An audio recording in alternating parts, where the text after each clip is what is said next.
शुभ संध्या पिलामाने।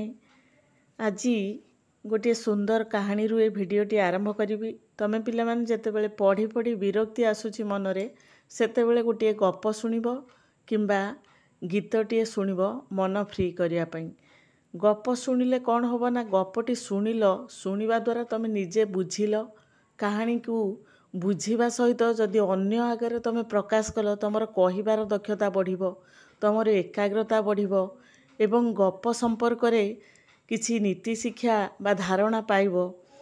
तेणु आमे आज आउ गोटे सुंदर गप शुणिबा। गपटीर ना होची मला बर, जहाँकि कर्णाटकर लोक कथा। वज्रबाहु नामरे जड़े राजा थिले, तांकर कौनसी संतान नथिले। तेणु राजा सर्वदा दुखरे थांती एवं संतान पाइबा पई भगवान को डाकु थांती। शेषरे भगवान तांको डाक शुणिले। राजांकर गोटे पुओ हैला। राजा पुओटीर नाम रखिले जयशेखर। राजपुत्र बहु जत्न और आदर भितरे रही बढ़िबाकू लागिले। युवावस्था से अत्यंत सुंदर और स्वास्थ्यवान देखागले। पिता माता खूब खुशी हेले और पुओ पई गोटे सुंदरी राजकन्या खोजिबारे लागिले। किंतु विधातार विचार अन्य प्रकार हैला। रोग शज्यारे पड़ी किछि दिन परे युवराज मरीगले। राजा दुखरे भांगी पड़िले और पागल परी प्रलाप कले। शेषरे से मृत युवराज को विवाह कराइबाकू प्रतिज्ञा कले। मात्र ए मला बर पई कन्या जोगाड़ हेबो किपरि? जानी शुणी गोटे शब सांगरे कन्या को विवाह देबाकू किए बा राजी हेबो? शेषरे राजा घोषणा कले, जदि कौनसी सहृदय व्यक्ति मृत युवराज को तांकर कन्यादान करे ताकू राजकोषरु 10 लाख टंका पुरस्कार दियाजिवो। राज्य रे नागरा बजाई यही कथा घोषणा करागला। माधव शर्मा नामरे गोटे गरीब ब्राह्मण सेही राज्य रे बास करुथिला। तार 5टी झियो और 9टी पुओ थिले।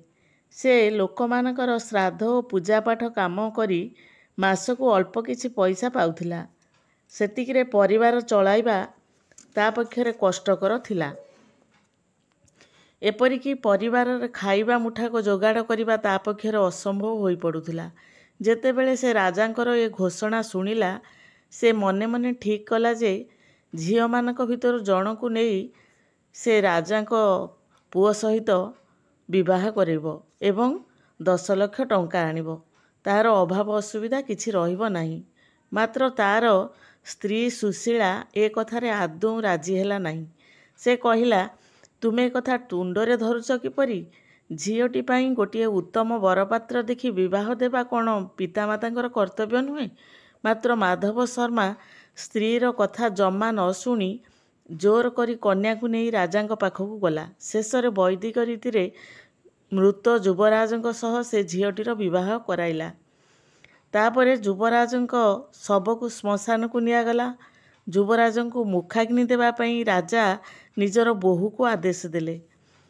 बोहू मने मने शिवंकु प्रार्थना करी शवदाह पई अग्नि संजोग कला। मात्र देखु देखु निया धरिबा पूर्वरु प्रबल मेघ घोटी आसिला। मुसळ धारारे वर्षा हेबाकू लागिला। राजा और अन्यान्य कर्मचारी युवराजंक शव और तांको विवाहिता स्त्री को छाड़ी राजनगर को दौड़ी पलाइले। श्मशान रे केवल झियोटी शव को जगी बसी थाए। जोगकू सेदिन अमावास्या थाए। चारिआडे अंधार छाई होई थाए। मझिरे मझिरे बिलुआ मानकर हुके हो शब्द शुणा जाउथाए। भୟରେ देह शीतई उठुथाए। मात्र झियोटी आखि बंद करी सेठारे सेमिति निश्चल भावरे बसी नीरवरे प्रार्थना करी चली थाए। ता आखिरु धार धार होई लुह झरुथाए। हठात ता आगरे बुढ़ीटीए ठिया होई कहिला, ए झियो तुनी हो, तू ज्योति पूजा कर, ता हेले तो मलाबर पुणी बसी उठिबो। झियोटी बुढ़ीर पाद धरी कांदी कांदी कहिला, माँ ज्योति पूजा कौन मते जणा नाही। ताहा किपरि करिबाकू हुए मते बताई दियो। बुढ़ी कहिला, जागाटीए लिपापोछा और परिष्कार करी ता उपरे काठ तियारी पीढ़ाटीए रखिबू। पीढ़ा चारिपाखरे झोटी पकाइबू। सेई पीढ़ा उपरे किछि अरुआ चाउल बिछाई ତା ଉପରେ 2ଟି ଘିଅ ଦୀପ ଜାଳି ରଖିବୁ ଏବଂ ପୂଜା ସରିବା ପରେ ସେହି ଦୀପ ପାଖରେ ତୁ ଶୋଇପଡ଼ିବୁ। ଏଇ କଥା କହି ବୁଢ଼ୀଟି କେଉଁଆଡ଼େ ଅଦୃଶ୍ୟ ହୋଇଗଲା। ସେହି ବୁଢ଼ୀ ଜଣକ ସ୍ୱୟଂ ଦେବୀ ପାର୍ବତୀଙ୍କ ବ୍ୟତୀତ ଅନ୍ୟ କେହି ନଥିଲେ। କନ୍ୟାଟି ମାଟିରେ 2ଟି ଦୀପ ତିଆରି କଲା। ବରଗଛ ପତରରେ କ୍ଷୀର, ଘିଅ ଓ ତାର ବକଳ ସଳିତା କଲା। 2ଟି ପଥର ଘଷି ସେଥିରୁ ନିଆଁ ବାହାର କରି ସେ ଦୀପ ଲଗାଇଲା। ବଣର ଫୁଲ ଫଳ ଆଣି ପୂଜା କଲା। ମାଟିରେ ଗୋଲି ତିଆରି କରି ତାକୁ ଭୋଗ ଭାବି ଭକ୍ତି ସହକାରେ ଭୋଗ ଲଗାଇଲା ଓ ସେଠାରେ ଶୋଇପଡ଼ିଲା। ଦେଖୁ ଦେଖୁ ହଠାତ୍ ଜୟଶେଖର ନିଦରୁ ଉଠିଲା ପରି ଉଠି ବସିଲେ। ସେହି ମଶାଣିଟା ସୁନ୍ଦର ନଅରରେ ପରିଣତ ହୋଇଗଲା। ଯେଉଁ କାଠଗଦାରେ ଶବକୁ ଲଦା ହୋଇଥିଲା ତାହା ରାଜସିଂହାସନ ହୋଇଗଲା।